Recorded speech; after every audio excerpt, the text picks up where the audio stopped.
could have been there for, because it's a throwback, in my opinion, to the Attitude Era days, because said trash can that was being used to beat upon Logan Knight got placed on Logan Knight, and they were taking turns just beating him up in the trash can, and it was great. That's like definitely. We at the Not Your Average Mark Wrestling Podcast send our deepest condolences to the Funk family and to the Wyndham family. They were once in a lifetime talents, and I am glad we got the opportunity to see them. I know some of our listeners, some of our watchers got the opportunity to meet some of them. And so I'm asking, if you're watching the podcast right now, if you're listening to the podcast, take just a moment here in remembrance of Terry Funk and Wyndham Rotunda.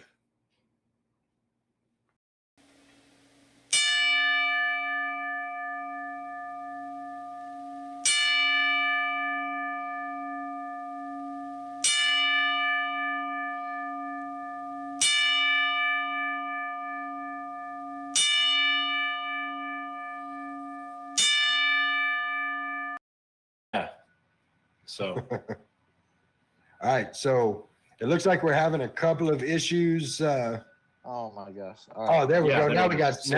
Told you, I'm adulting better than him already. All right, Hunter, say ass. What? Say ass. No. You're an adult. Come on, don't be scared. You're an adult. You can say ass now. No. See, he's being a good boy. You don't have to.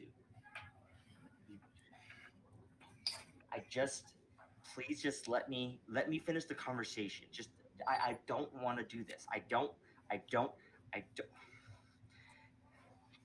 Just. No!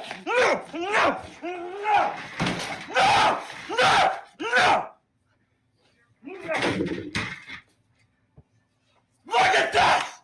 This belongs to me! Not you! None of this! Jim, this belongs to me! Me! I earned this!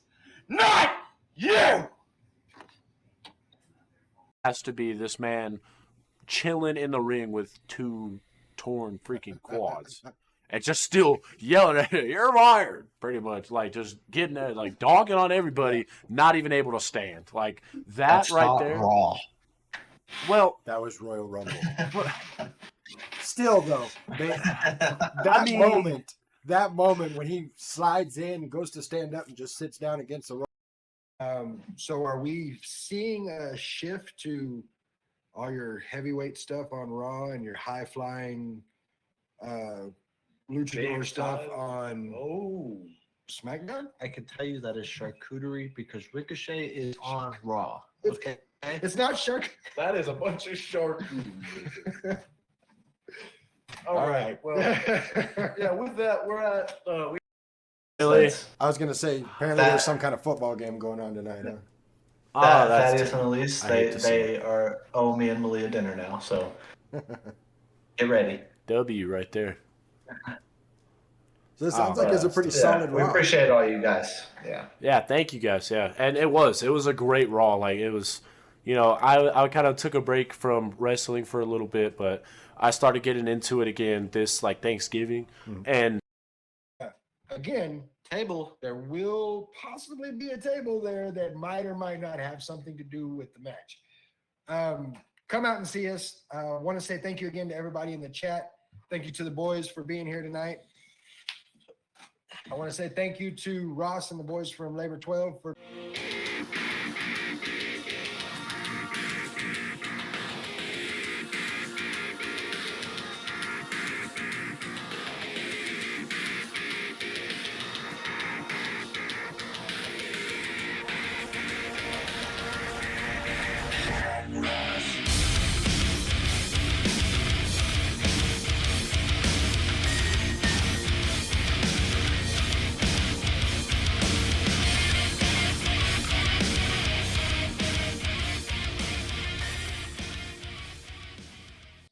Yeah, no bueno for shit. What's up, everybody? Welcome to tonight's episode of the Not Your Average Mark Wrestling Podcast.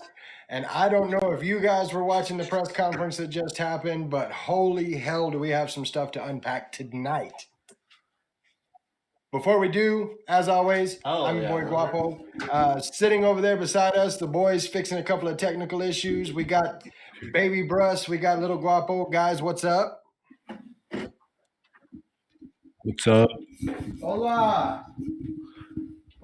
So while they're fixing their technical issues, want to give a couple of thank yous. Of course, thank you to Ross and the boys from Labor 12 for our intro outro music. Track's called Head Rush, album's called Monsters.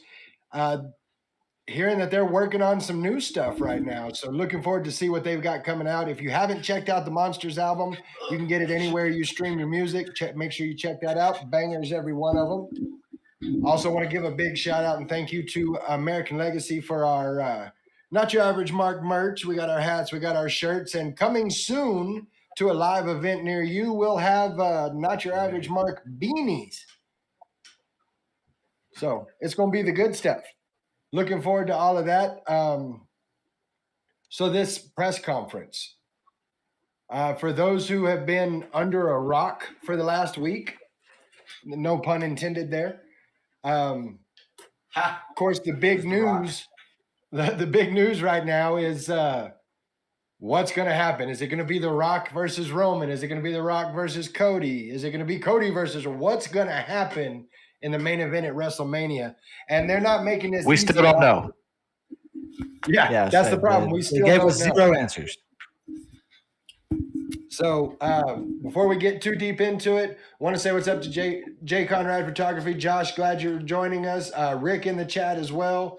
Camino, our boy in there, keeping the chat live. Welcome to all of you. Glad you could be here tonight. So let's talk about it. I mean, let's just dive right into it. Of course, our first guest of the night comes out. It's Bianca Belair. She is going to find her way to WrestleMania, and I'm about it. She's three-peated the last 3 times she's been there. I'm just going to talk about what Rick said there. I definitely think we're getting I agree with the tag match thing. I think that would be pretty neat.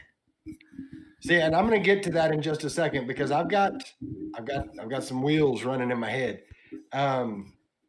We had Rhea Ripley come out, and of course, Mommy's going to talk like Mommy talks. She's excited about Elimination Chamber. She's, of course, facing Nia Jax at Elimination Chamber for the belt. Yeah. Becky comes out, interrupts, and gives what had to have been the best line of the night. I ain't going to lie. I popped on this line. It was funny as hell. Becky tells Rhea, you always say Mommy's on top. Well, at after Elimination Chamber, I'm coming after your belt, and the man's going to show Mommy how to be a bottom. No, you got to say it right. She said, you're going to have to learn to be on bottom because that's what happens when the man. It was something to see. I ain't gonna lie. It was pretty awesome. But that brought us into the thing everybody was waiting for on this, and that, of course, being Seth, Roman, and then The Rock for the longest time. There's a whole lot to unpack in that. Seth comes out. I didn't even think Cody was going to show up. I was like, they're really just saying that it's. Oh, we're just super delayed. Like, I was beginning to wonder myself. I didn't know if he was going to show up, but Seth comes out and he plays the part. He says, I'm not making decisions out here. I'm just the prize at the end of the road. So let's bring the guy out that can make decisions. The American Nightmare, Cody Rhodes, and out comes Roman Reigns. And Paul Heyman. The Paulus and Roman Reigns make their way out. Roman Reigns saying that Cody Rhodes is old news. He had a chance. He gave it away. So now Roman Reigns is going to make the decision for what's going to happen, with Seth Rollins telling him all along, that's not how this works. Roman Reigns says he gets to choose the main event, and he chooses The Rock, which the crowd was not happy about, I might add. I don't know. While there was a lot of we want Cody, there was a good amount of Rocky chants. they got to a solid point where you would hear like Rocky, Cody, Rocky, and it was cool. Well, and I think The Rock was kind of, playing dance puppet on that because, we want Cody, Cody sucks, and he turned his head, we want Cody, Cody sucks, and then you could hear the shift in the crowd, over here it's doing we want Cody, over here it's doing Cody sucks, and The Rock's got it like that. I mean, love him or hate him, he's got it like that. So we end up with The Rock talking about family and the Samoan family tree, and he says something that you knew was going to get the boos. He says, if this family tree here doesn't show you that there's only one royal family in WWE, then if you think this isn't going to be the biggest main event ever, well, in Rock speak, then it doesn't matter what you think. Which got a whole bunch of boos. There was a lot throughout the presser. I don't know if that Rock out of those. Say that again. The Rock got a lot of boos throughout the entire thing. So he did. He got a whole lot of boos throughout the entire presser. It was crazy. Took me back to '96 when everybody's chanting Rocky sucks, and I don't know. Rocky die. Yeah, die Rocky die. The thing about it is The Rock, from the minute he stepped out, he's in the black slacks and a black tank top. Like he was about business. He was, and it was the visual for the heel turn. And I know Little Guapo and I talking a little earlier today, and he called it. He's like, it's going to be a Rock heel turn. And I think the way he was dressed, the way he carried himself just kind of personified that. And so they're talking about family and bloodline, and Cody comes out, whoa, whoa, whoa, whoa, whoa. That's a bunch of bullshit, was his exact quote, I believe. And Cody says, you got a lot of pull as a tribal chief, but you don't get to choose this. I do. And I choose Roman Reigns, which the crowd went absolutely crazy over, which why wouldn't they? For the last week, all we've been hearing is we want Cody. I got to ask, boys, did you pop when you heard it? Yeah, I mean, yeah, I expected it whenever he came out there. Like after the way he was talking, he's definitely choosing Roman. But I didn't. I gave a heel turn, but I wish Cody would have said something a little more personal because he was just kind of dogging on Roman. Rock was like, "Hey, I don't like that," and slapped him. Well, and that's the thing about it. They're talking about family, and Roman brings up Dusty Rhodes, which is never a good idea when Cody's involved. And so Cody says, you want to bring up family? Let's bring up family. If your grandfather Roman was around, or if the High Chief Peter Maivia was around, they would be ashamed of you. And The Rock says, The Rock steps in front and says, when you talk about his family, you talk about my family. Talk about his blood, you're talking about my blood, his ancestors, my ancestors, and then slap the taste clean out of Cody's mouth. That's my only thing is he didn't say nothing bad about the ancestors. He just said Roman, they would be ashamed of you. And hey dog, bow. Yeah. Well, It really feel like it just didn't feel targeted at Rock at all, and I feel like it just kind of felt like they were riding the crowd for the heel turn more than their own riding, I guess. I definitely think the heel turn needed to happen. It for sure had to happen for this to work, but I just wish it would have been a little more to Rock. Yeah, the way that they wrote it, it really didn't do very much, in my opinion. Well, for me, it was the after effects. It was Seth Rollins, getting up in everybody's face, and at one point walking off and telling The Rock, I don't give a shit if you are on the board. You can't just do what you want to do. And the cameraman, kudos to him for being there and catching that because it was good. And that exchange, I think, was a big part of what was going on. And then, of course, after that, you had the little interaction with Triple H where he says, let him talk trash about my family again. You fix this or we will. Do you know what he said at the end? It just bleeped it out for me, so I didn't.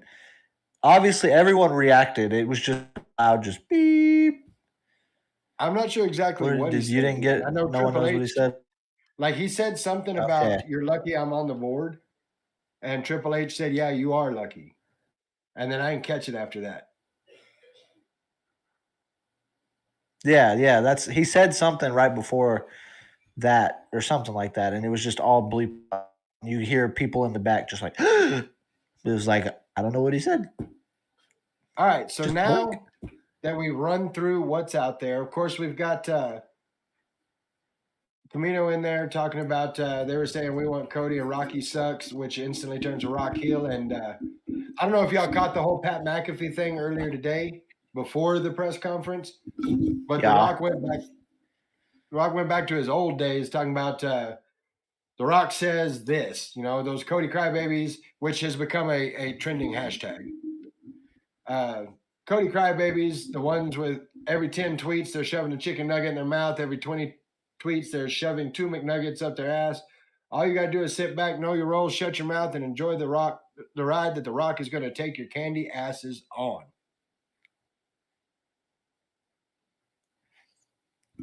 I thought it was good. I mean, and then Pat McAfee hit the if you smell. That was good. But Pat McAfee's funny, dude. Yeah. It was good. And I think that I'm excited to see how the whole situation with The Rock, but the heel turn was necessary, and I'm glad they did it and didn't just like force Rock and Roman. Agreed. I don't feel like this works if you force it. I feel like this has to be written and worked just right, or it's not gonna work. But that does, now that we've heard everything that happened at the press conference, that leads us into the fun part of this. What happens next? Okay, with obviously the whole Becky and Rhea thing, I've been saying it since before the Rumble. Like that's got to be your Mania match. There's no way that match. And then obviously they started building it. And obviously they're gonna do something with The Rock being like, the on the board because afterwards it was very stressed by everybody that The Rock is on the board. So he's gonna, power his way into something like whether it's in the match at Mania or something like that. He's gonna power his way, use his position to get him where I couldn't tell you. I like the tag team idea, but him and Roman, I mean, I guess like there could be after the tag match or during the tag match, but like I do want to see Rock and Roman. I just don't want to see it at Mania. Well, and here's the thing. You're talking about the idea of the tag match. Just a little thing I was looking into. The big talk before, being on the board and everything went down afterwards was family. One royal family. This is the family. We're doing this for blood. That whole thing. Just doing a quick Google search says that Dustin Rhodes' contract with AEW is up. So what if we saw at Elimination Chamber maybe? Because Seth is not going to be ready by Elimination Chamber. And they're going to do something big there. So what if we saw a tag team match between Roman and Rock? Well, they weren't talking.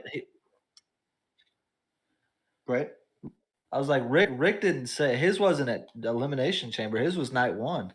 And Rick's got it as night one. Yeah, I think that's a good idea, but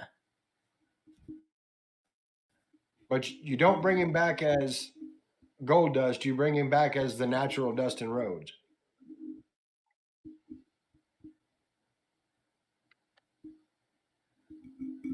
That's the way I see it. I mean, yeah, I could see it. I mean, it would be cool. I don't know. It would be cool, but I just feel like it would also be meh. You think so?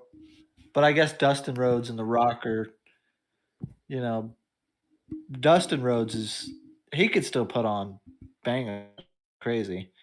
Oh, absolutely. Dustin Rhodes, you can watch somebody get in the ring with Dustin and he's still the match. It's crazy. Russ, what do you got? You've been awfully quiet tonight. It's because he woke up 10 minutes before the freaking podcast. I think I don't know. I don't see Dustin Rhodes coming and them doing it that way. I think it'd be pretty cool, but I just don't see with how I guess kind of stressful everything is from a booking standpoint because they were going to run with Rock versus Roman and now they had to scramble to figure something else out. Kind of throwing some other kind of wrench like that in the works, it kind of seems like too much for them. Okay. It'd be cool. I'm still on the side that it would be cool, but I just like the thought of putting the royal families against each other, you know? There's always been the Samoan family in WWE. There's Oh, always yeah. been the Rhodes family. yeah, but at the end of the day, I mean, is The Rock wrong? Is The Rock wrong for what? Saying there's only one royal family? What he said about the royal families. I mean, yeah. I mean, I'm not going to say there's only one royal family, but I think one kind of dominates all the other ones. Like they're a tier above the three Rhodes or the Flares. Like, I mean, I don't know. I mean, I guess I could see it. I know Dusty did a lot for what we know of wrestling today. The Rhodes family has been a huge portion of what has made wrestling what it is today. So, I mean, I count them up there. Yeah, no, and I like I said, let me rephrase. I'm not saying that there's only one royal family, but I definitely think if you did a versus battle of the Rhodes family and the bloodline, I think the bloodline going to win that one. I mean, it is definitely a possibility, and it's what makes it fun to see where we go from here.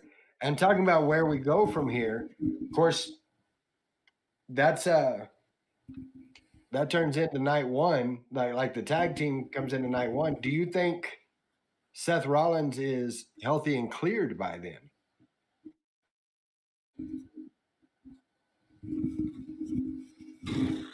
I don't know. He looks pretty.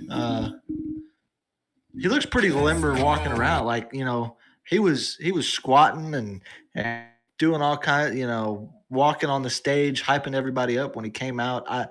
I his entrance really like I was paying attention to his entrance and the way he came out, and I think if he wanted to, he probably could go elimination chamber, but they're gonna not push it. No, nor should they. Yeah, I definitely think that he's. Yeah, I definitely think he's going to be healthy by rest.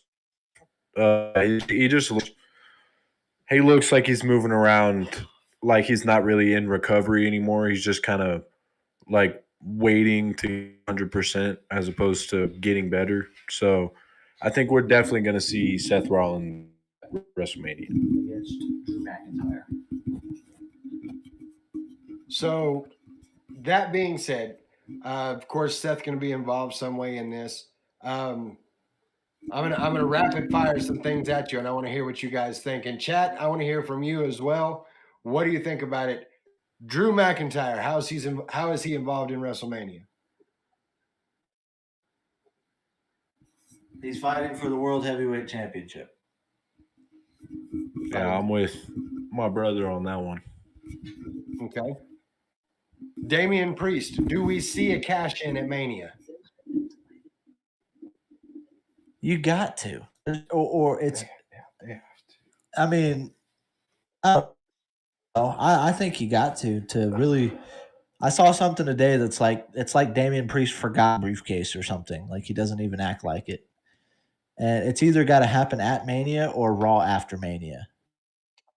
Got to happen Fair. soon. What does he cash in on though? That's the question. That is the question. I already got it. He cashes in because Drew wins. He cashes in on Drew and takes away the moment Drew's been fighting for, to win the title against, at WrestleMania, be that guy, and then gets it ripped away by Damian Priest, and then you can kind of build the feud on that for a little while. Yeah, Looking over I at like the sound of that. It does sound good. I do think that's a good way to do it. Looking over at the chat, we got Lasco22. What's up, brother? Glad to see you in the chat tonight. This is one that I want to see which way you think it goes. Of course, at Elimination Chamber, we're gonna end up with Gunther and Jay going for the IC title. So, how do you see that run? What do we? That's good. Apparently, the whole idea of it causes emergencies. So Gunther, Jay. Yeah, I was think about to Jimmy- say you're gonna have to say it again because I was like, you're gonna have to say it again because Amber Alerts just went off like crazy and I couldn't hear what you were saying. So my question is Gunther and Jay for the IC title. How do you see that playing out?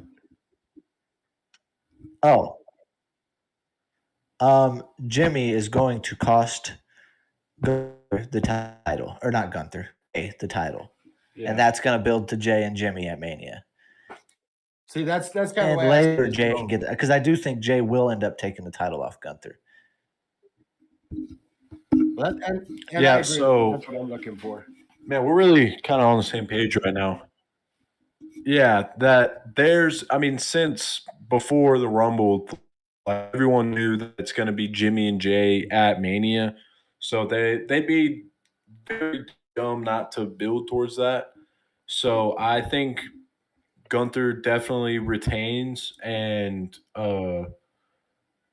Jimmy and Jay have their match at WrestleMania, and then I don't know, maybe SummerSlam is where Jay got off of Gunther.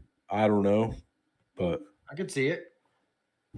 But yeah, I don't really see a better person to hold the belt right now, and I think Gunther needs to be pushed for a title. I agree with you on it. What are you doing? Looking over at the chat, we have Captain Spaulding in. Yes.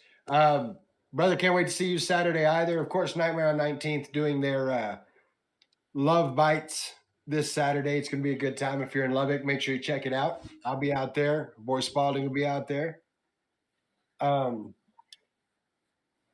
So the other questions you get are your mid-card matches. Like, do you think we get any return? Do we get the return of Rey Mysterio? You got talking to the mic, son.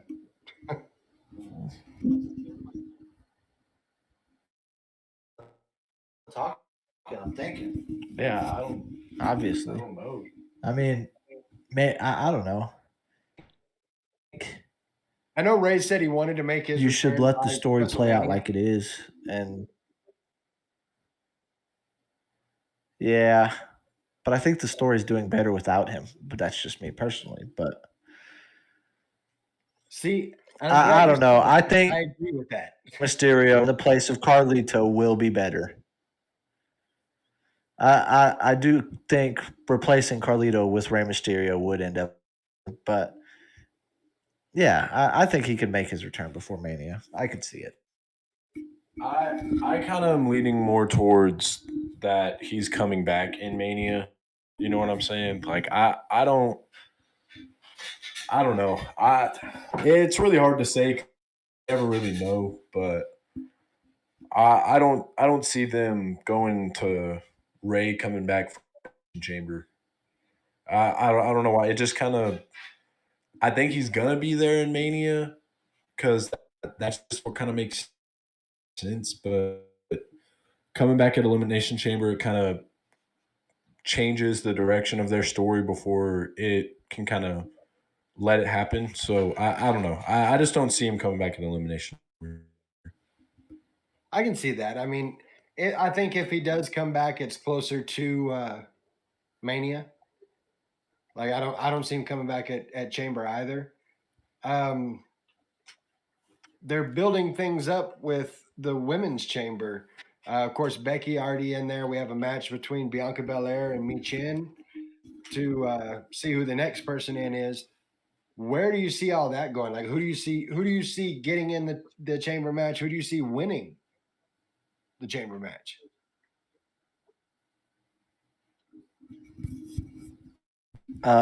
Obviously, I think Bianca will get into it. I don't think Michin's going to get in. Maybe you get like, shoot, I don't even know. Obviously, Becky's winning. Becky's winning this. There's no. Yeah. Right. I mean, they could swerve us with somebody, but I mean, Becky's going to win. That's what I think. As far as other competitors, I don't know. I mean, I see who some of the matches are, but Becky's winning. I see my Yeah, I girl don't Liv think Morgan. there's really much doubt there. Oh,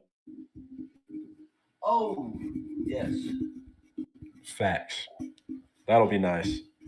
But yeah, Always Becky nice when Liv Morgan's wins. I mean, yeah, it's kind of hard to tell.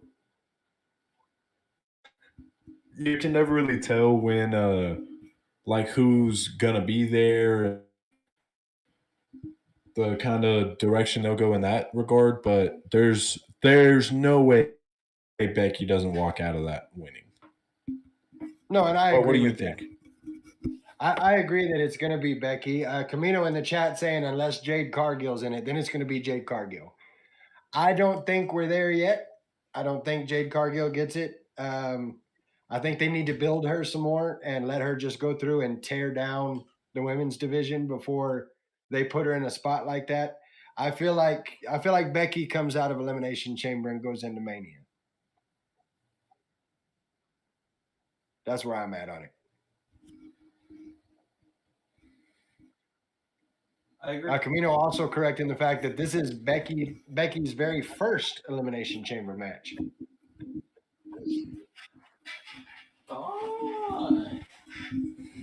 So it's gonna be cool to see what she does. We've got our boy Jeb in the chat says, I think Jade doesn't do anything till after Mania. Maybe she can help host. I see that. I could definitely see them using her in a host capacity because, I mean, they're not going to really be able to start building anything for her right now until Mania. We've got Oh, you missed it. The stream was. We've got Camino saying if Jade came and debuted in the Elimination Chamber and won, she's that bitch. Yeah, she is. That's her. I just don't see it happening. I don't see Jade taking it. I see Jade as she's going to be at Mania, but I don't see her wrestling for the title at Mania. No, yeah, I don't really even see her at Mania, to be honest. Like I'm with wild card with Jeb that I think that Jade gets really much screen time till after WrestleMania. I can see it. I think they try to, as far as Elimination Chamber goes, and we'll be talking more about the Chamber next week as we do our predictions. But I feel like they probably bring up a couple of people to put in it as well. I don't know. It's going to be good, and I can't wait to see how it affects what's going on at Mania. It's going to be a lot of fun to watch.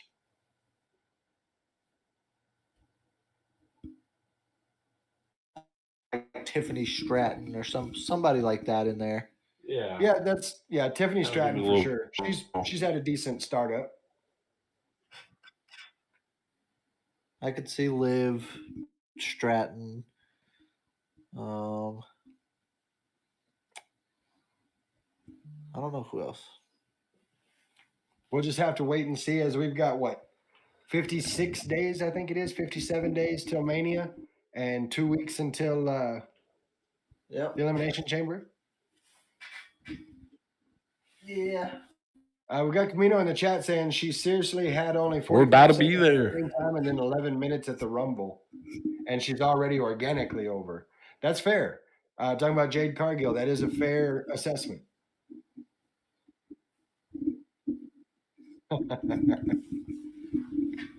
Yeah, they're gonna have fun building her up. No doubt. And I think part of the reason I don't think they do anything with her at Elimination Chamber is I think they use Nia Jax to build her up. You know, the immovable object, the unnatural force. Like they use Nia Jax to build up Jade Cargill, and they started that at the Rumble. But of course, we've got Nia versus Rhea at Elimination Chamber, which is why I don't think they're gonna do anything there. With it.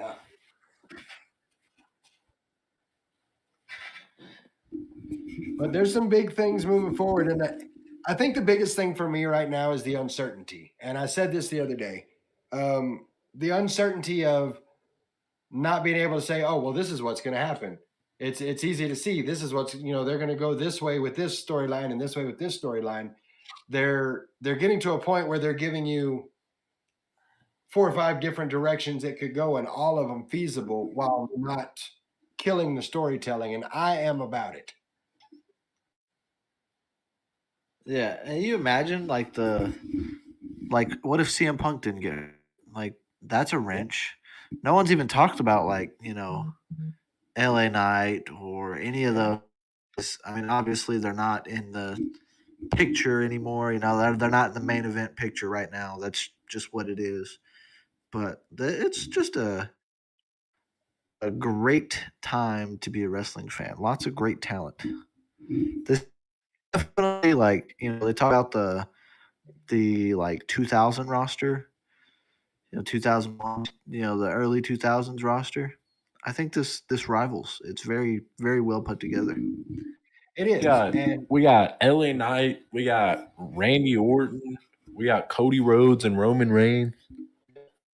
I mean, that's the crazy part right now is what is the rest of Judgment Day going to be doing? What's Randy Orton going to be doing? What's LA Knight going to be doing? What are all these stars that people come to normal shows like just to see them? Like what all these people that were getting big pushes before, like where are they going to fall now? And it's going to be fun to see how they run up to that. Like I know they made the announcement on Raw that on SmackDown they're going to name Logan Paul's next opponent, and one or two things happens there. It's KO again at Elimination Chamber, or they start the LA Knight feud with Logan Paul to take the U.S. title off of him. That's what I think we got going on tomorrow. Yep. Yeah, I don't think that they KO again. So I'd like to see that. And they've already, kind of back at Money in the Bank, they kind of started the whole LA Knight and Logan Paul thing with the, well, I'm the mega star and you're not, just there's already seeds planted. I could see it happening, relatively quickly. Well, and Jeb makes a valid point in the chat that there's a lot of the names out there that can go into the Andre the Giant Battle Royal. I hadn't even thought about that, but you can get Kofi in there, you can get Andrade in there, you can get there's a whole list of people that you can put into that Andre the Giant Battle Royal. Oh yeah, no, that's gonna be like a must watch come Elimination Chamber. That's gonna be nice. Well, I know, after Elimination Chamber, that's one of the must watches till night one starts. That that's gonna be nice because we got, like you said, Andrade, we got Braun Breaker. We got all this mid card talent that they're kind of starting to build. And so that's, going to be stacked, the roster for that match. without going into too many of the details because everybody hears it all the time, and I personally am tired of hearing about it. But with Brock out of the way, Brock not in the picture, how long do you think it is before we see Braun Breaker and Gunther?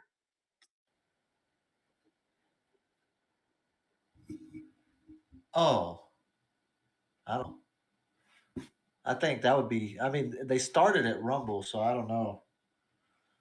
Uh, I think it'd be a little bit.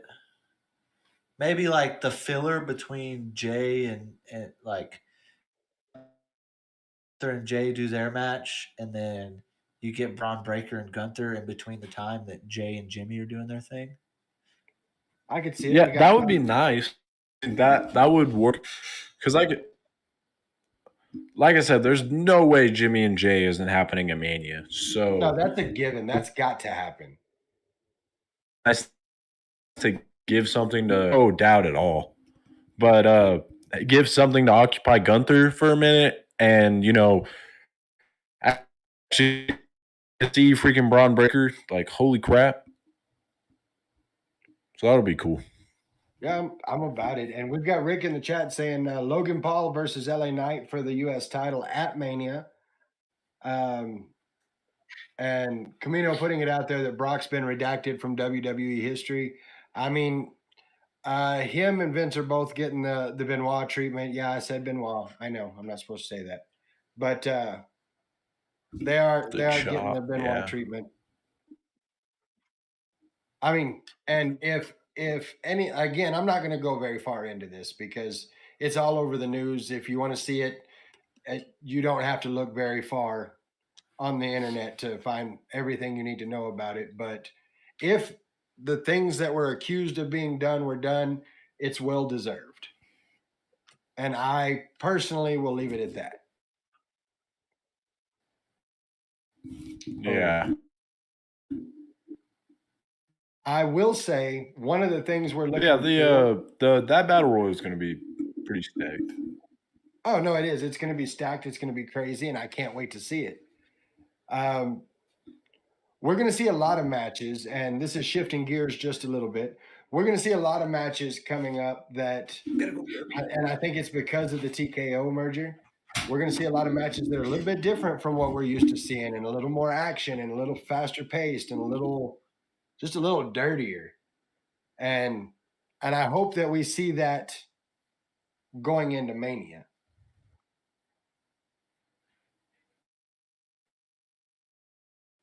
What do you think, Bruce? I hope we get to see a little more usage of the good talent that we have everywhere.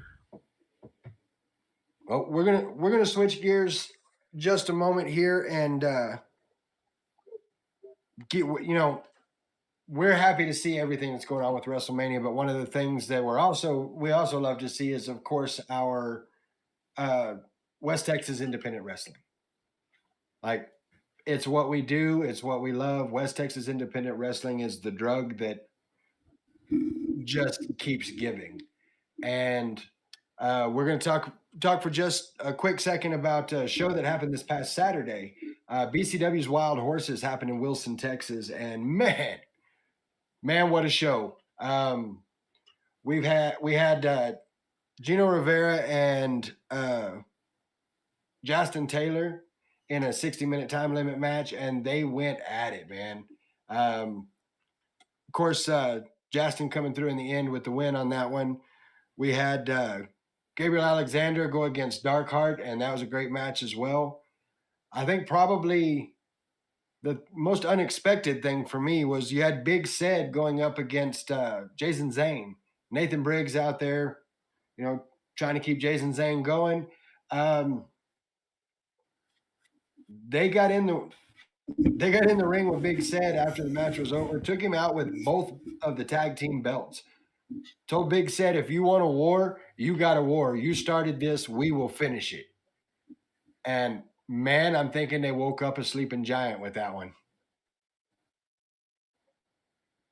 Can you just imagine walking up and like knocking Big Ced in the head? I don't know. I think that. Yeah, I could definitely imagine that. I hate that guy. Get him out of here. Yeah. Deserve. Of course, Bruss and Little Guapo, neither one big fans of the Guerrilla Militia, especially Big Set and Justin James, as we've had a little bit of a run-in with them over the last couple of shows, and their time is coming. Let's just put it out there what it is. Their time is coming. They will see. Things are going to happen. Of course, the match of the night for me, 100%, Exodus Prime versus Jeb Bingham. What a match! And Jeb, of course, in the chat with us, man, Jeb, that may have been one of the best matches I've seen you in. It was just absolutely amazing. Of course, that was number one contention match. So the winner of that match going on to face Gabriel Alexander, March 9th, Loveland, Texas, TMW Event Center for BCW Separate Ways. There was 3 or 4 different times I thought this match was over. And in the end, though, it was Exodus Prime that pulled out the win. Wasn't a clean win. Country Devil comes in, cracks Jeb on the back of the head with the clipboard, and Exodus Prime takes advantage, gets the win. He will be challenging Gabriel Alexander for the BCW Texas Championship. So it was a crazy night of action, man. It really was. Now, we've got another show coming up, and I've been looking forward to this for a little while because it's a show unlike any of the other shows that have been put on as of late. We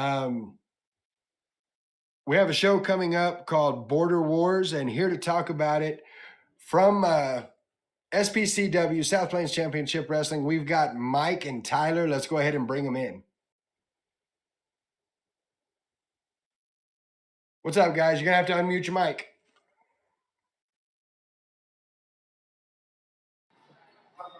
Hey, how's it going? What's up, man? So, What's up, guys? Thank you so much for having us on. We appreciate it. Appreciate it. no, anytime, man. We're glad you could be here. So, Border Wars, like this is kind of a different thing. You know, we've seen our shows before, and we've seen, you know, BCW, we've seen Squared Circle Pro, and we've seen the people that fight there. But this is a little different. This is South Plains Championship Wrestling. You know, our boys from West Texas going up against is it Duke City that they're going up against in New Mexico? Yeah. Duke City Championship Wrestling. So give us a rundown on how this came to be. So I was started training at 50 School, and I live in Clovis. And so I just kind of mentioned to him one day, I was like, hey, how come you don't ever do shows in Clovis? He says, I don't know, man. There's just, no connections out there. And so he goes, but if you can make something happen, man, we'll see what comes of it.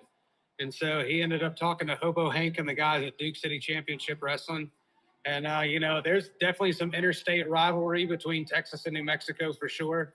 The last time that we've had any professional wrestling in Clovis was at 2009, and it was a TNA house show. So we're super excited to bring it back to Curry County. It's going to be at the Curry County Event Center February 24th. You can get your tickets at dccwlive.com. Again, that's dccwlive.com. Ringside's only $25, and then general admission is $20. So, like I said, it's just something that kind of snowballed, and all the sweet pieces kind of fell right into place. And it was just something that came together very, very organically, and everybody seemed to get on board. And so we've got some really super great sponsors. Big shout out to Enchanted Strains. You can actually get physical tickets from Enchanted Strains. They're 2300 East 7th Street in Clovis, New Mexico. Up in Smoke is a sponsor. T-Mobile as well as a sponsor. And we also have the U.S. Army as a sponsor. So we got some really awesome and very unique and diverse sponsors for sure. So we're super excited that they're all going to be there. Like I said, it takes a village. So it's all kind of different folks are going to show up to this show, especially from the New Mexico and Texas side. So I'm glad to have a variety of sponsors as well. So That's awesome, especially getting the Army in as a sponsor. That's awesome. Quick little note for everybody that's watching, everybody that's listening. Little Guapo and Bruss, they will be back here in just a minute. They had some internet issues, as I'm sure some of you could see. They're resetting their router. They'll be joining us again shortly. In the meantime, here's a little rundown for what we've got. So you're taking the best from South Plains Championship Wrestling, the best in West Texas. and you're putting them up against the best Duke City has to offer, and you're doing it right there in Clovis. Yeah, you could definitely say that. So I will say that the main event is between Texas and New Mexico. There's so much heat between Hobo Hank and Charlie 50. Those guys have been running together forever. They've wrestled a lot of matches against each other, and it's definitely going to come to a head. So they're going to take 50's going to take some of his best guys, and Hobo Hank's going to take some of his best guys. So from what I spoke to Hobo Hank earlier today, and he's got Turbo Tony. So I love watching Turbo Tony wrestle. He's definitely somebody to watch out for. Also Thunder, which is the Duke City Championship heavyweight champion right now. So he's going to be a part of Hobo Hank's team.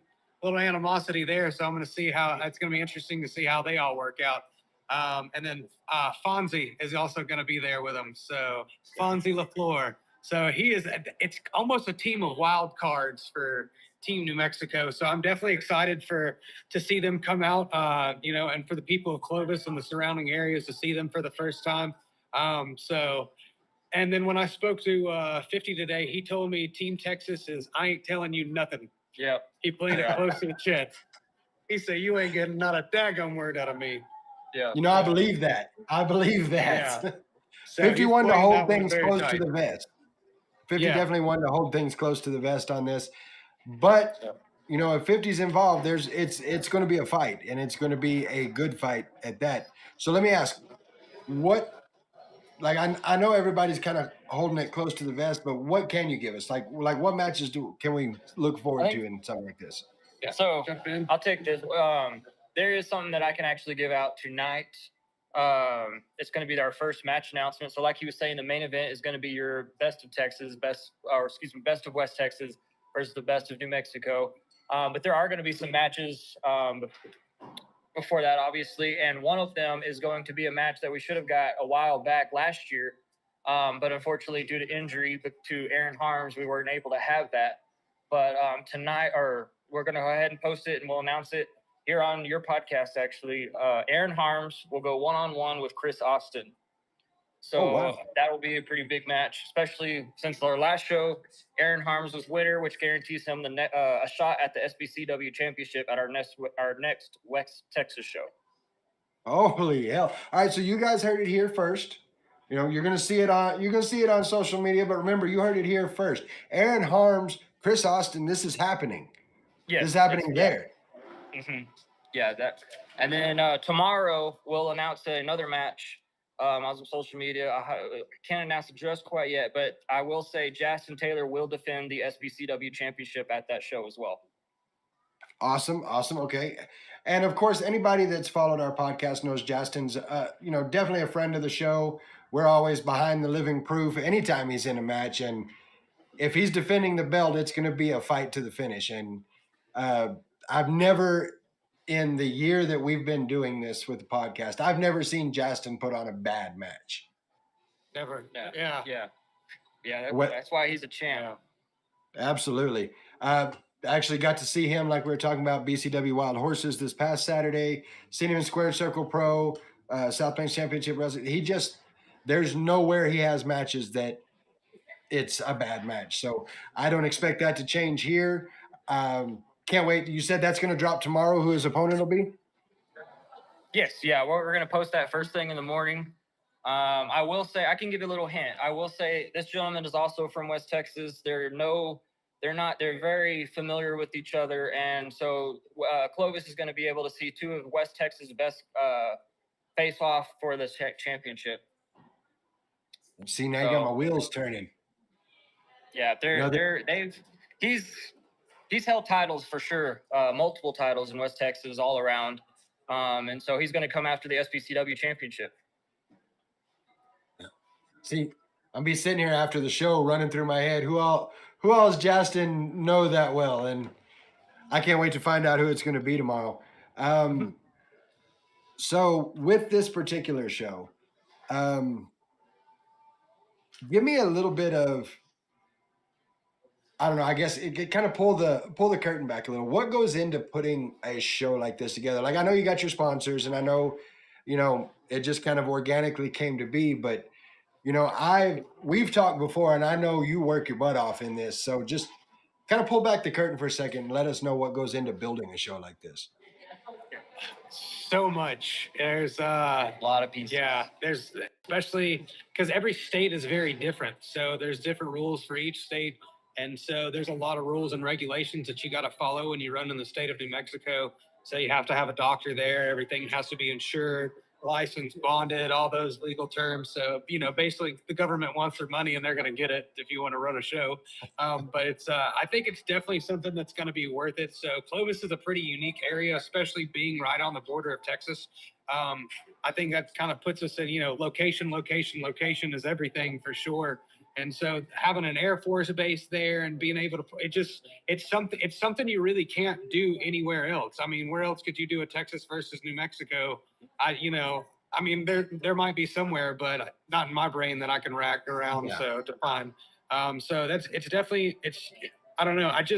It's been going out and talking to a lot of people, and people kind of look at you crazy at first, and they're like, "What are you talking about? You're doing that wrestling stuff?" And I'm like, "Yeah, I'm bringing wrestling here to Clovis." And then once you start kind of talking to people, when they start warming up, well, then they tell you the old Dusty Rhodes story, or I saw Pepper Gomez with my grandpa, and it's people love it, and it's something that I think is going to be very good for the community. It's something that we want to be able to bring back to Clovis and do multiple times, and I think people are going to come out for it and have a great time. So it's going to be a super fancy setup. So we're going as big as our production budget will allow us to go.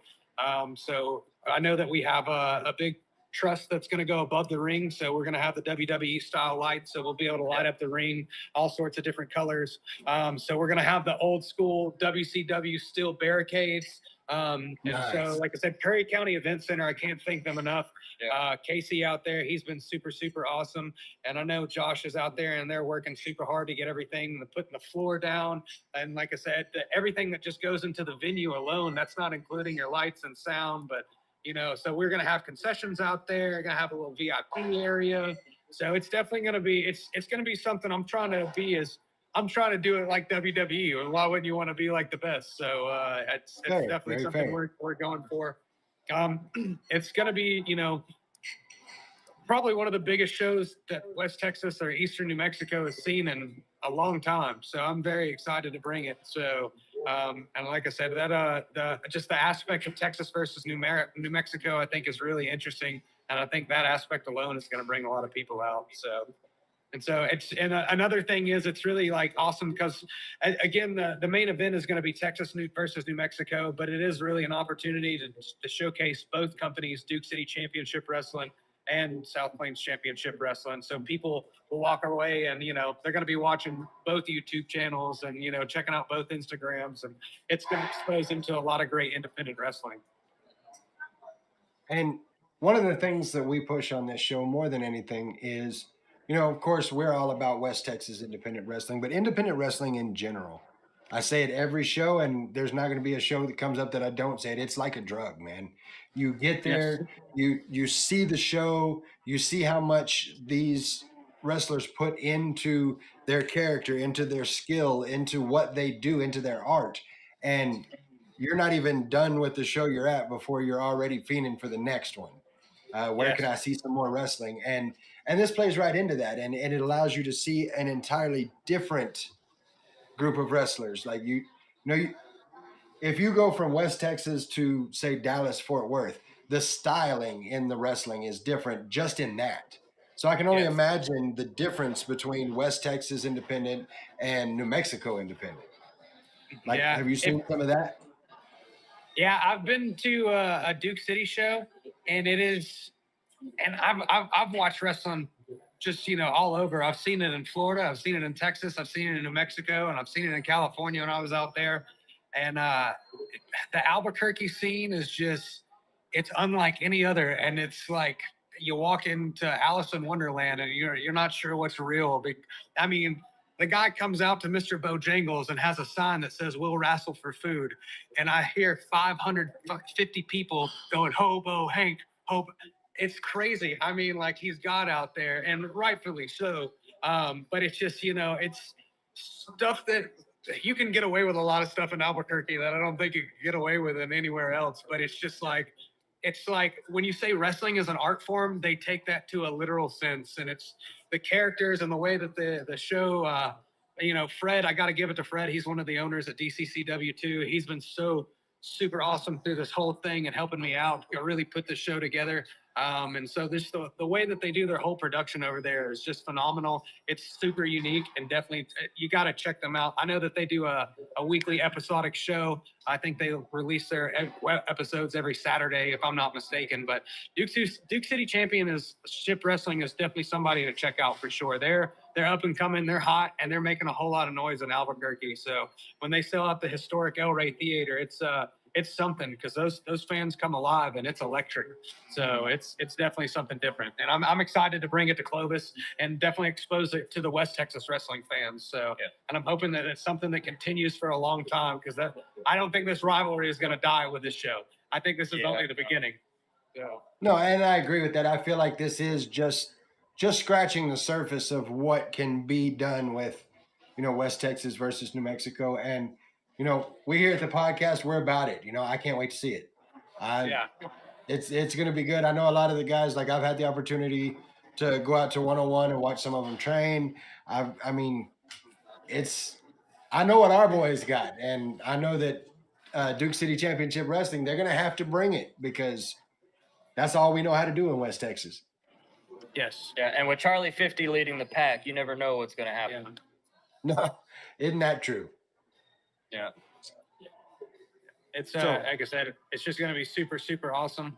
So I've been on the radio and just all over Clovis and all over West Texas and Portales. And so, I got to get up to the radio station in Clovis. They've been super, super helpful, and they've put us on the radio several times. They're running our advertisements. So I got to read a letter from West Texas to New Mexico today on the radio. It went something like, "Dear New Mexico, we hate your stinking guts.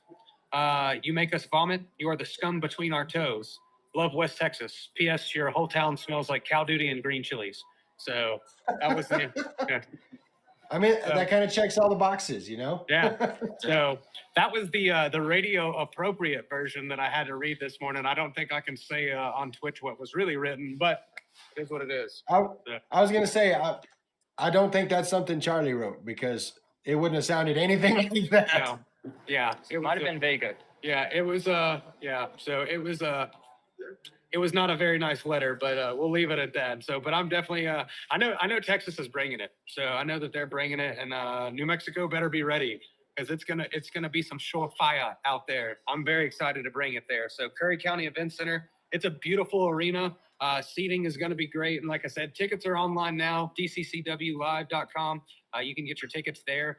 Ringside is only $25, and then general admission is $20 after that. So That's it's super insane. affordable. Yeah. So Definitely not a bad drive. I mean, it's straight shot. So I'm hoping that we get a lot of people from West Texas come out and support us as well. Well, and this is February 24th. What's door? What's bell? So doors open at 6:00, and then bell time is 7:00. So we're gonna have a few people with setting up tables out there, so people are gonna be able to walk around a little bit beforehand.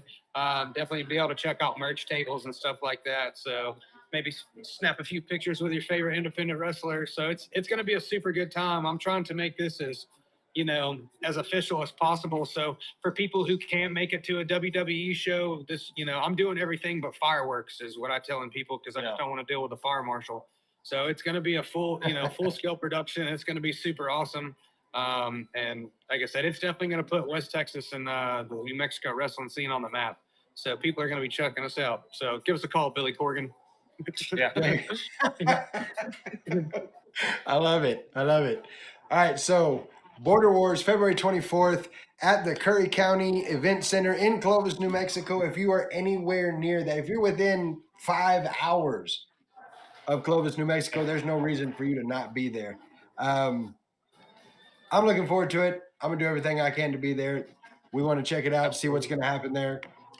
Big matches coming up. Of course, you said earlier, big announcement tomorrow for Justin Taylor and his opponent. Yep.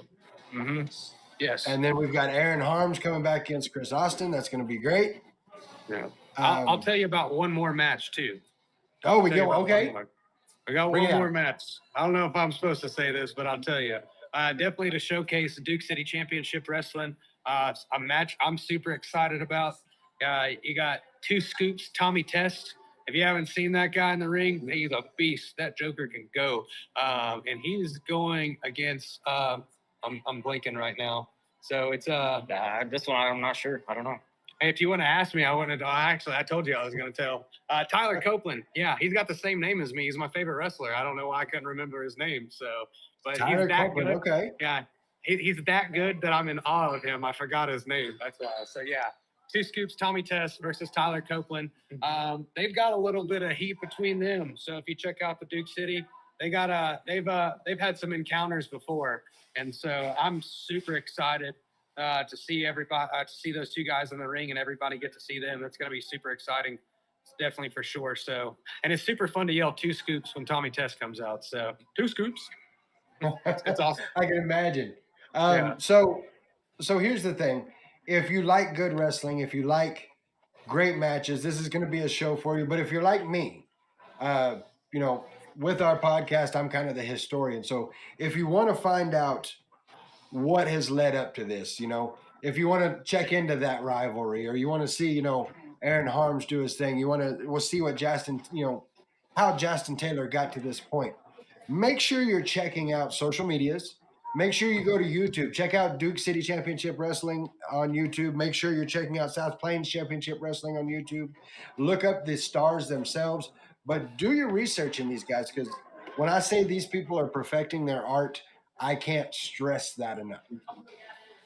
So now I do want to say this. You're talking about, you know, making this as much as you can like the WWE. So the boys and I talking a little bit earlier had a crazy press conference today where Cody chose to fight Roman Reigns. We're all wrestling fans here. What do you guys got? What do you think is I know going to this go guy's on happy here? about it. Listen, I will hashtag we want Cody to the day that I die. I'm a Cody mark. I want him to finish the story. I can't even tell you. I went to WrestleMania last year. I went to WrestleMania 39 in Hollywood. I only stayed 12 hours in California because that's all you want to be in California anyways. So I flew in from Lubbock. I got there at noon, went to In-N-Out Burger. Then I went to the stadium. And then I was so excited to see Cody Rhodes win and beat Roman Reigns at WrestleMania 39. It did not happen. So if he does not finish the story, I may never watch WWE again. I'll say it. I'll say it right now. If he doesn't finish the story, I'll never watch it again. Of course, I'll tune in Monday Night Raw to see what happens in Raw after Mania. Yeah, this But- is the guy that The Rock was talking about on the Pat McAfee Yes. podcast earlier today. I'll eat my chicken nuggets. Are you throwing it out there now? You're one of the hashtag Cody Crybabies. Is that? Oh yeah, I'll wear that badge with pride, man. Yeah. So I followed Cody for a long time when I was out there in California. I was training at a place called Pro Wrestling Revolution. So definitely give them a shout out because that's where I got my start in the wrestling business. Gabriel Ramirez and Robert Thompson, those are the head trainers out there. They gave me they're you know, I haven't talked to them in a while, but they will always be like family to me. They gave me a place to live. I slept 6 months in the wrestling ring.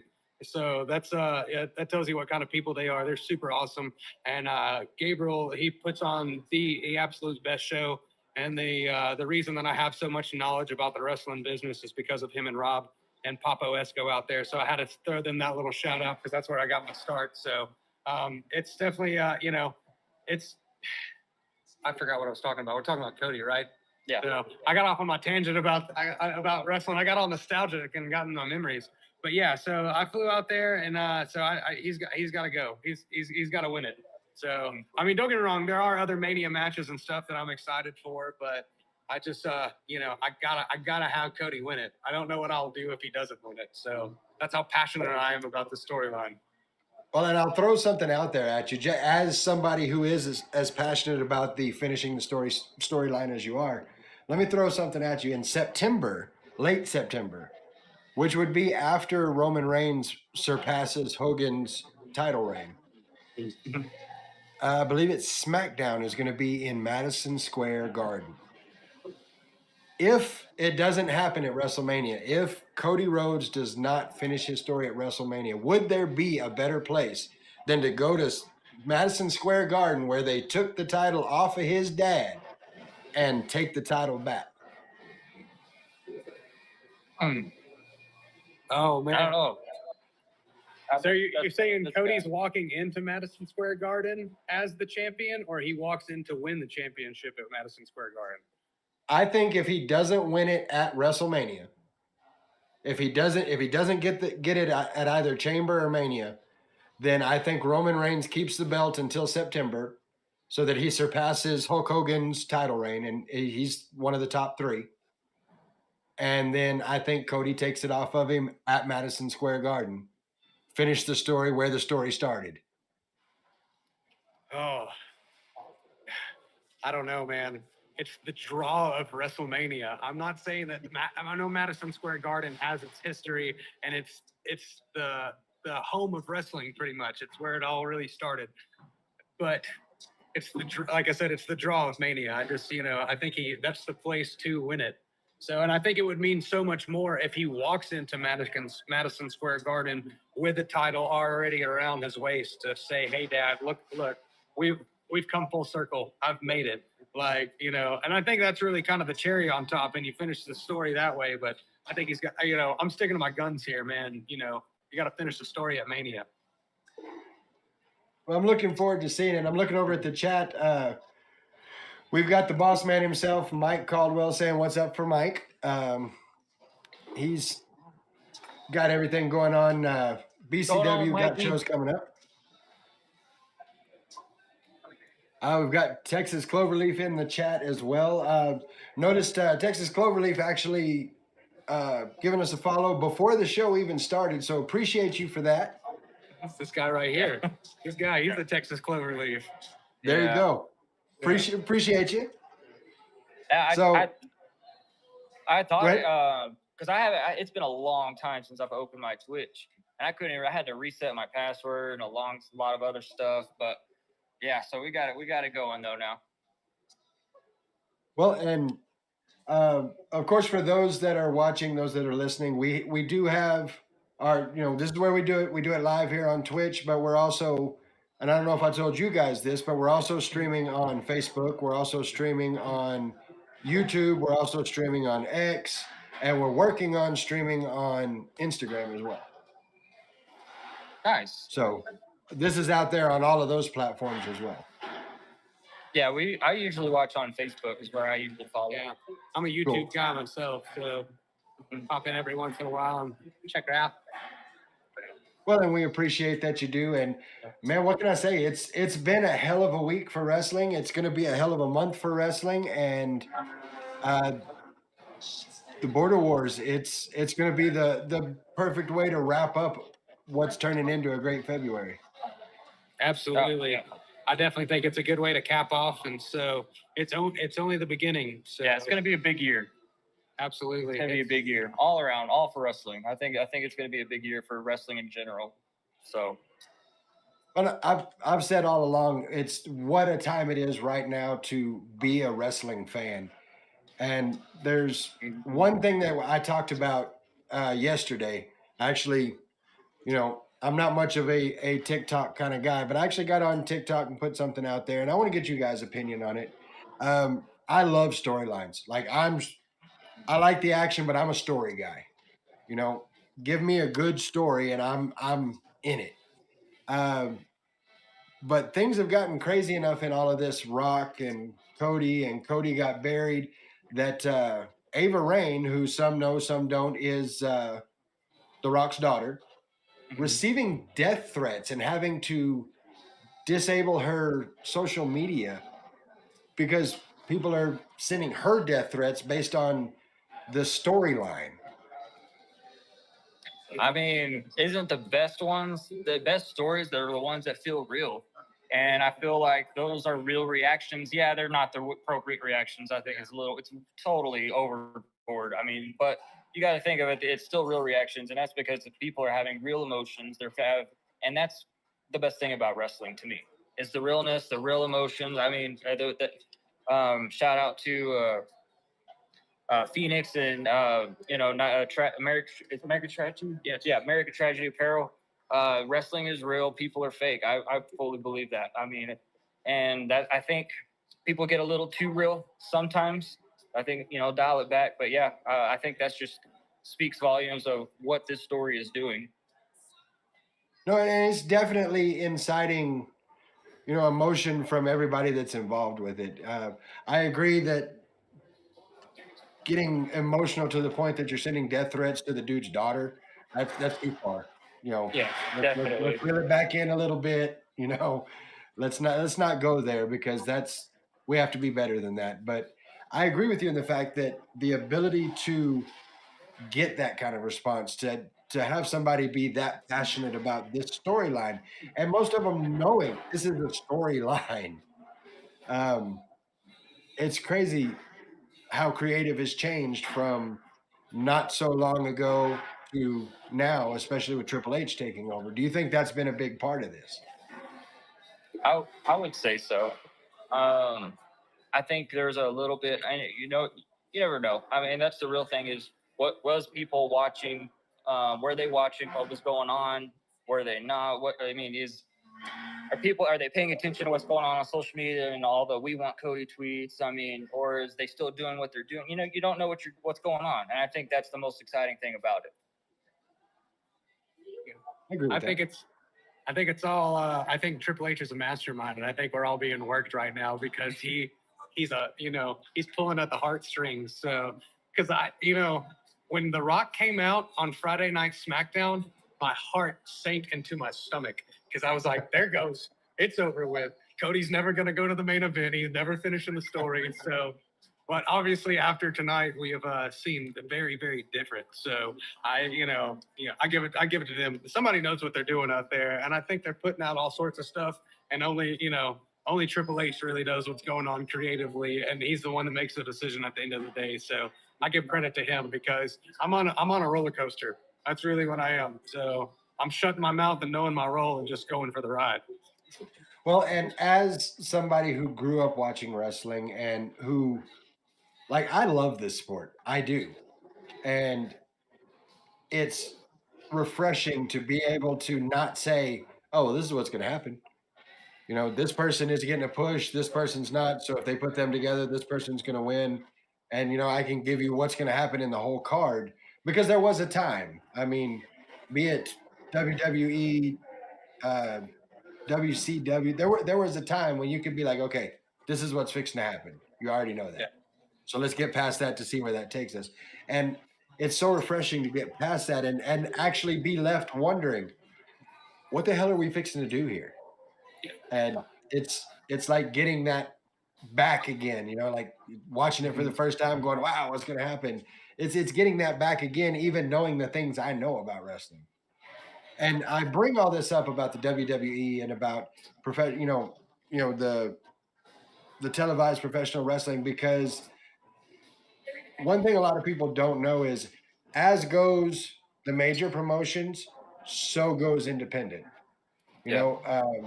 And it's so great to see the bigger promotions flourishing because you can see it coming down into the independent scene. Like I don't think the Texas independent scene has been hotter in years than it is right now. No. Yeah. It really, like I said, something's happening here. What it is ain't exactly clear. So that's that's what. But we definitely know it's something. Yeah, it's something that's happening, and I think it definitely, like I said, in wrestling in general. But Texas has always had such a special place in wrestling with the Von Erichs. I mean, like even if you look at the West Texas wrestling scene with the Funks, they got their start out here. The $1 Million Man, Ted DiBiase, he got his start out here at West Texas wrestling scene. And there's just so many greats, Ricky Romero, and all these. I could go on, and so I think it's a resurgence. That's what I like to call it because it was hot once and it's getting hot again. Yeah. And I'm glad that we're able to be a part of it for sure and definitely get some eyes on us, and it's gonna be something special that night out there in Clovis for sure. So, Oh, but no doubt. again, it goes back to being WWE being so hot right now. And I think a lot of what it is like, it's appealing to kids. And that's one thing that we're both promotions are family friendly companies.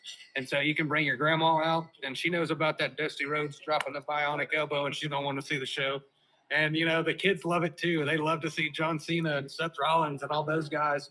And so even if it's not those particular wrestlers on the card, they don't care. It's wrestling and they want to see it. And it's so much of a more unique experience when you have it live in front of you as opposed to watching it on TV because, we don't have any big network contracts. So we get to be a little more unscripted yet.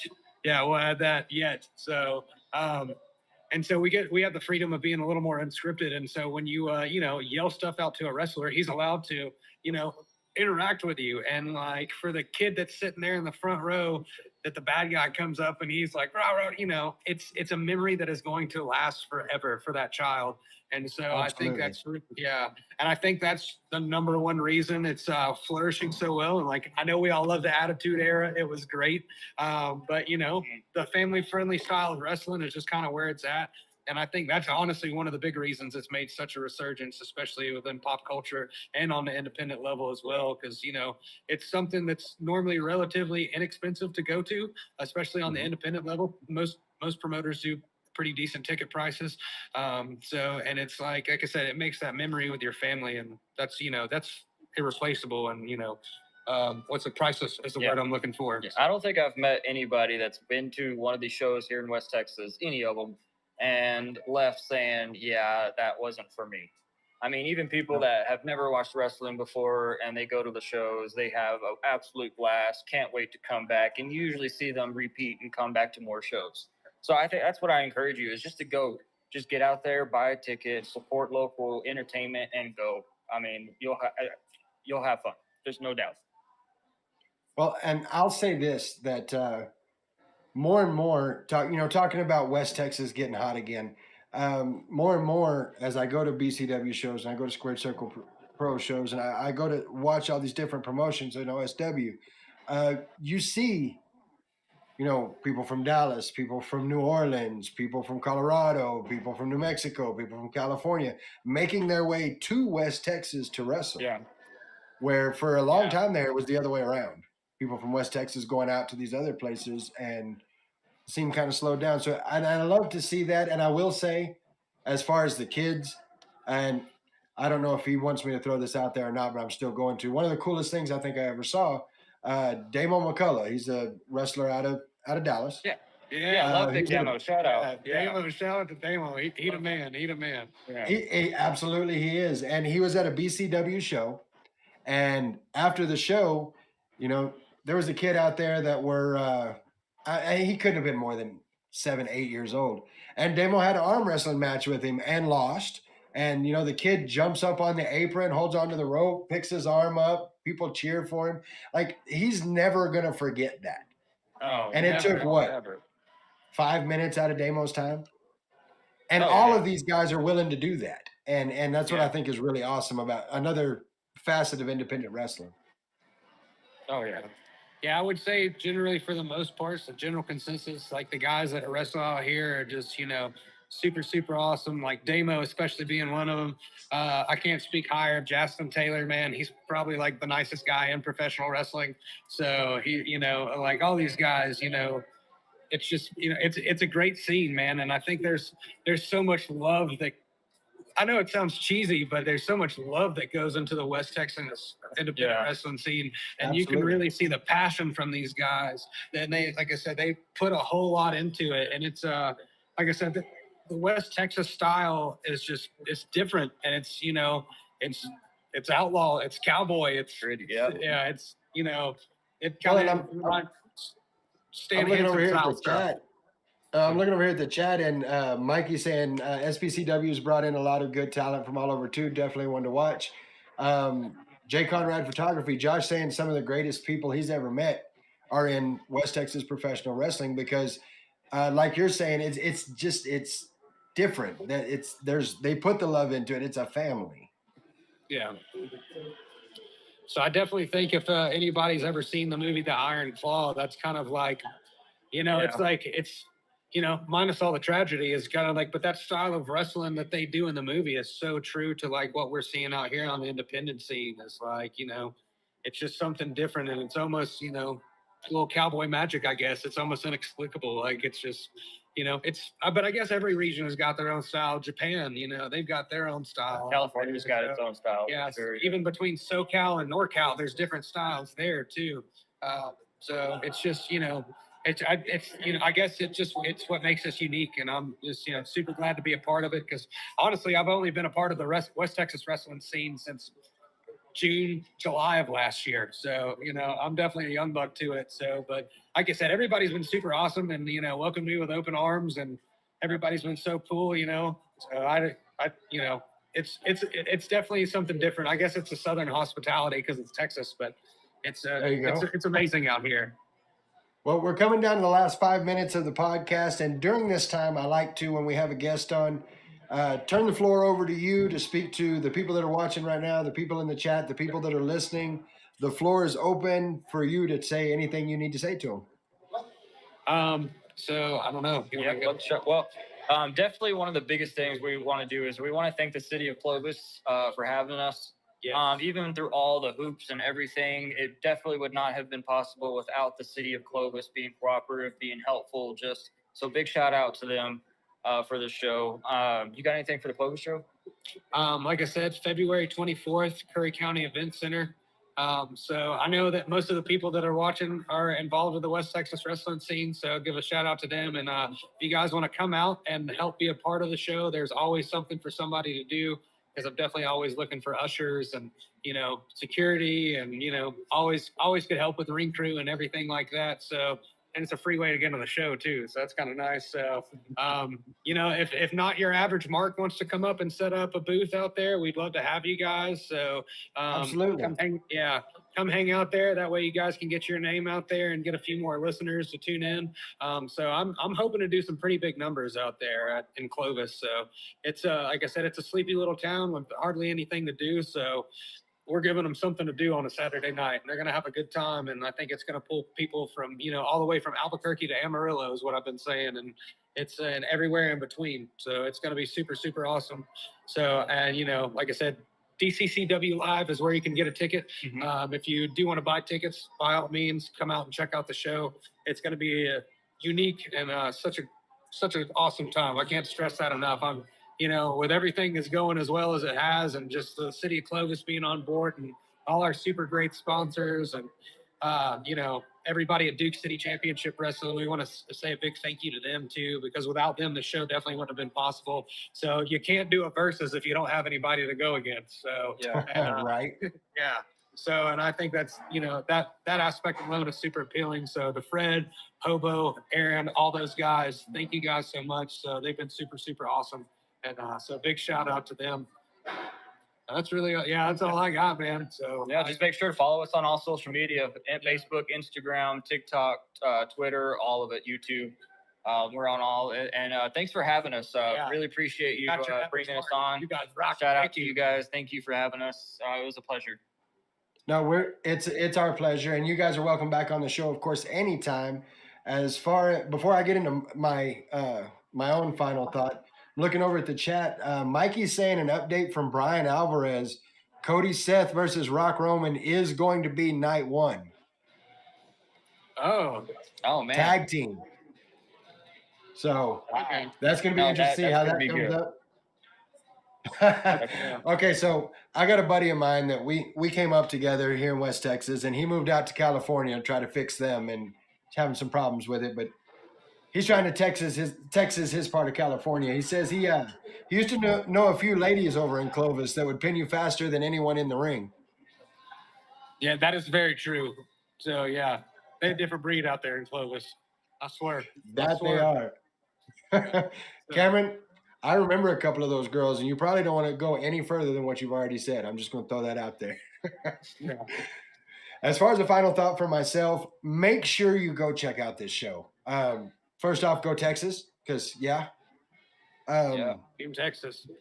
But seriously, taking the West Texas aspect out of it, you've got West Texas wrestling, you've got New Mexico wrestling. This is your chance to see all these different styles come together in one show. It's going to be awesome. Get your tickets for it. Be there. See it live. You're going to be glad that you did. Like I said, it's a drug. And once you go to this show, you're going to want so much more. And between everything we've got out here, you're going to get it. So make sure you go check that out. We are going to be here same time next Thursday right here on Twitch. I believe we're going to be doing our Elimination Chamber predictions. Little Guapo and Bruss fixing their internet problem. They should be good to go next time. So again, I want to thank you, Mike and Tyler, for being on the show. Thank you. Appreciate you being here. Can't wait to have you back. So until next Thursday, I'm Guapo. That's Mike. That's Tyler. And we're not your average marks. We'll catch y'all next week. Yeah.